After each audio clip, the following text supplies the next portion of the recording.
আসসালামু আলাইকুম সবাইকে। দেবিদ্বার আরিফ সার্জিক্যালের পক্ষ থেকে স্বাগতম। প্রিয় দর্শক, আমরা ফিলিস্তিনি ভাইদের পক্ষে আছি। সারা বিশ্বের অনেক মুসলমান তাদের সামর্থ্য থাকা সত্ত্বেও তারা দাঁড়ায় নাই। আমরা বাংলাদেশের ছোট একটা দেশের মানুষ, আমরা সাধারণ মানুষ গাজা ফিলিস্তিনি ভাইদের পক্ষে আছি। গাজার যেই এত মানুষ মারা যাচ্ছে, বিশ্বের বিবেকবান অনেক মানুষ আছে, অনেক ক্ষমতাশীল মানুষ আছে, দেশ আছে, তাদের বিবেক জাগ্রত হচ্ছে না।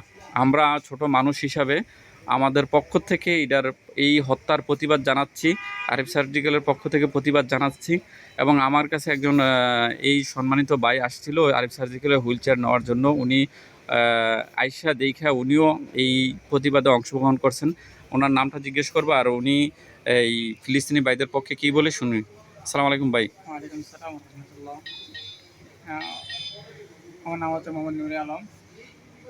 আমার বাসা হচ্ছে দেবিদ্বার কুমিল্লা। আমি ফিলিস্তিনের পক্ষে কিছু কথা বলতে চাই। সেটা হচ্ছে ফিলিস্তিনের যে কাজগুলো হচ্ছে, ইসরায়েল যে কাজগুলো করতেছে সেগুলো মোটেও ঠিক হচ্ছে না। আমাদের উচিত হচ্ছে আমাদের যাদের সামর্থ্য আছে, যাদের অর্থ আছে, যাদের শক্তি আছে, আমরা তাদের বিরুদ্ধে লড়া এবং তাদের বিরুদ্ধে কাজ করা।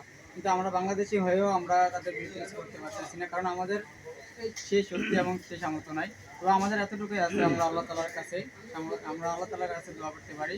আল্লাহ তাআলা যাতে ফিলিস্তিনকে সুরক্ষিত করেন এবং ইসরায়েলকে ধ্বংস করে দেন, এই দোয়া আমরা করতে পারি। ধন্যবাদ ভাই, আপনি সুন্দর কথা বলার জন্য। আমরা প্রতিবাদ করি সাধারণ মানুষ, এবং আপনারা ইসরায়েলি পণ্য বয়কট করে আপনারা আপনাদের অবস্থান থেকে প্রতিবাদ করুন। ধন্যবাদ ভাই আপনাদের এই প্রতিবাদে অংশগ্রহণ করার জন্য। ধন্যবাদ দেলোয়ার হোসেন ভাইকে। আসসালামু আলাইকুম।